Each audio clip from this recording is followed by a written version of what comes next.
Bonjour tout le monde. Bienvenue sur Question d'homme. Ok, aujourd'hui on va parler d'avoir le courage de ses idées. Et qu'est-ce que ça veut dire? Donc en général, à ce stade de la vidéo, c'est-à-dire au tout début, je donne une définition. Là j'en ai pas spécifiquement. En revanche, je vous invite à en mettre votre définition à vous. C'est quoi avoir le courage de ses idées? Alors pourquoi est-ce qu'on a décidé de parler de ce thème aujourd'hui? En quoi c'est important? Alors, on a décidé de parler de ce thème par rapport, encore une fois, à l'actualité et différentes choses qui ont pu se passer sur Internet, des différents événements historiques aussi. Et on est amené à une période où on parle beaucoup de démocratie, de liberté de parole, etc. Et on se rend compte qu'il devient de plus en plus difficile de pouvoir formuler sa pensée de la manière la plus naturelle possible. Ouais, on le voit bien en fait. Aujourd'hui, on est tellement dans ce système de pensée unique en fait, ça devient très difficile d'affirmer ses positions. Et souvent, quand on est un petit peu à contre-courant, rapidement on peut se faire tirer dessus. Donc, une chose qui est assez importante, on verra tout à l'heure, on va parler d'un personnage historique qui lui avait vraiment le courage de ses idées et de donner son opinion et en se mettant vraiment réellement en danger. Aujourd'hui, on a vu dans l'actualité différents acteurs actuellement qui finissent en prison parce que tout simplement ils sont pas d'accord avec certaines personnes ou tout simplement ils vont dénoncer une catégorie de personnes. On ne citera pas de nom pour l'instant parce qu'on ne veut pas rentrer dans le débat actuellement. Peut-être une vidéo viendra dessus, mais on a trouvé ça très très très lourd de conséquences pour quelqu'un qui n'a jamais eu de problème avec la justice. Après, moi je connais pas les tenants et les aboutissants. De ce que j'en ai vu, c'est juste aberrant. Et je me dis, qu'est-ce qu'il y a derrière comme... quelle machine en fait a pu mettre ça en place? Bon, j'ai quand même ma petite idée sur certains lobbies, mais c'est pas tant le propos là. Là, le propos, c'est vraiment d'essayer d'expliquer pourquoi c'est important d'avoir le courage de ses idées. Et surtout, Question d'homme, Question d'homme a vraiment pour vocation de faire de l'éducation en fait. On est vraiment dans un système de pensée où dès que tu sors dès que tu sors un petit peu du cadre, t'as toute la bien-pensance qui vient de te tomber dessus. Et nous, on l'a vu sur un des thèmes qui nous tient à cœur, sur les relations interpersonnelles, sur les rapports hommes-femmes. C'est rapidement conflictuel en fait quand on n'est pas d'accord avec des gens. Et pourtant, c'est quand même ce qu'on essaie de faire. Il y a pas mal de personnes qui sont venues nous dire « Ouais, mais vous êtes contre les femmes ». Jamais de la vie. À aucun moment. Ouais, je peux dire c'est amusant de voir actuellement que il y a une façon de penser qui doit être la bonne. Alors quand on connaît un petit peu la notion de vie, en fait, il faut qu'il y ait des contradictions. Il faut qu'il y ait des opposants pour pouvoir en fait finalement trouver dans quelle direction on va. Et on arrive maintenant à dire, même à des enfants, tiens, ça me rappelle une expérience, l'autre jour je suis dans la voiture, j'entends un papa qui dit à son fils, quand tu vas choisir un jouet, t'es pas obligé de choisir un truc qui soit juste un truc de garçon. Tu l'as giflé à quel moment, ce père? Non, je me suis retourné dans ma voiture, j'ai fait des galipettes, j'ai pas compris. Quelle est l'idée? Je dis que l'enfant vienne de lui-même prendre un truc qui ressemble un peu plus à une fille ou un garçon. On s'en fout dans l'absolu. Mais toi, en tant que père, ou même en tant que mère, quelle est l'idée? Quel intérêt pour le développement de l'enfant? C'est surtout ça en fait. Quel intérêt? Il n'y en a aucun. Et donc on en revient un petit peu, puisque vous allez dire qu'on sort un petit peu du sujet, que actuellement, on va avoir l'impression qu'il y a ce truc, cette espèce d'épée Damoclès au-dessus de la tête des hommes où vous les gars là, faut que vous soyez plus doux. Vous les gars là, faut que vous pensez d'une autre manière. Vous les gars là, faut arrêter d'éduquer vos garçons comme on le faisait avant parce que c'était mauvais. Et si tu fais pas ça, c'est chaud pour toi. Non, il n'y a rien de mal là-dedans en fait. Faut accepter la nature des choses, je pense. C'est important. Plus on norme les choses, plus on s'éloigne de ce qui est naturel. Ah, d'accord. On n'a pas encore fait cette vidéo sur la norme et le naturel. Non, mais on en a déjà parlé. On a déjà parlé. Ouais. Et je pense que essayer de tordre ce qui est naturel au profit de ce qui est normé, ça détraque juste la vie, tout simplement. C'est même pas le cerveau, si ça impacte aussi, de toute façon, si ça impacte le cerveau, ça impacte l'environnement, donc ça impacte la vie. Je pense pas que ce soit la bonne direction en fait. Moi, je me réfère toujours à ce qui est naturel. Typiquement sur ce truc-là, moi j'ai le courage de mes idées. C'est-à-dire qu'il n'y a pas une fois où ce débat se présenterait à moi où je ramènerais pas ma fraise en fait. Ce truc-là où on vient me dire... Ça c'est sûr. Oui, mais ton garçon, s'il veut jouer avec des jouets de filles, il faut... Non, ferme-la. Déjà, non. Déjà, mon enfant, c'est un enfant, d'accord ?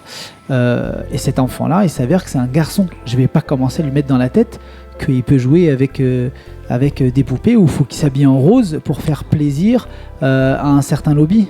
Ça me fait penser à un ami tout à l'heure avec qui je discutais, qui me disait mais il faudrait voir un truc des deux points de vue. Je lui dis non, on s'adresse aux hommes en fait. Et à aucun moment, quand on fait un truc anti-féministe, on fait un truc anti-femme. Et beaucoup de gens vont associer ce truc de masculiniste à une guerre contre les femmes. Or non. L'idée, au bout d'un moment, c'est de ramener les hommes en fait à se dire au bout d'un moment, tout ce que vous faites là actuellement pour les hommes, quelle est la reconnaissance que vous avez en fonction de votre comportement? Est-ce que le fait d'être en phase avec tout ce qu'elle demande, de dire oui, est-ce que derrière, c'est en phase avec qui vous êtes vraiment? Voilà, et vraiment, question d'homme, ça sert uniquement à ça. Vous ramenez simplement à qui vous êtes, de manière intrinsèque, qui vous êtes. Exactement. C'est se réaligner. Ce n'est que ça, on le répétera encore et encore, vidéo après vidéo, enfin audio après audio, podcast après podcast. Il faut que vous soyez aligné de manière naturelle avec qui vous êtes. Il faut être en accord avec vous-même. Vous n'allez pas vous tordre. C'est pas parce que à la télé ou moi j'ai plus la télé, je sais même pas ce qui s'y passe. Mais c'est pas parce qu'une certaine catégorie de personnes vous mettent des choses dans la tête qu'ils ont raison en fait. La seule personne qui a raison par rapport à ce que vous pensez, c'est vous. On peut parler maintenant de personnages historiques qui était Mohamed Ali, qui a combattu contre des absurdités. Au bout d'un moment, quand il a refusé de partir faire la guerre, c'était au Vietnam, hein, c'est ça ? Quand il est parti, il a refusé. Quelles ont été les conséquences pour lui ? Mais on lui a retiré ses titres de champion. Je crois qu'on l'a enfermé, je suis pas sûr. Faudrait vérifier. Et il a été interdit de combattre pendant 4 ans, je crois. Donc, au bout d'un moment, parce qu'il a dit non, je ne pars pas. Aucun Vietnamien, mais je ne vais pas dire ces mots un peu durs, m'a traité de nègre au bout d'un moment. Je n'ai rien fait, je n'ai pas allé combattre des gens qui ne m'ont rien fait. Ils l'ont pas privé de ses droits civiques, comme il disait.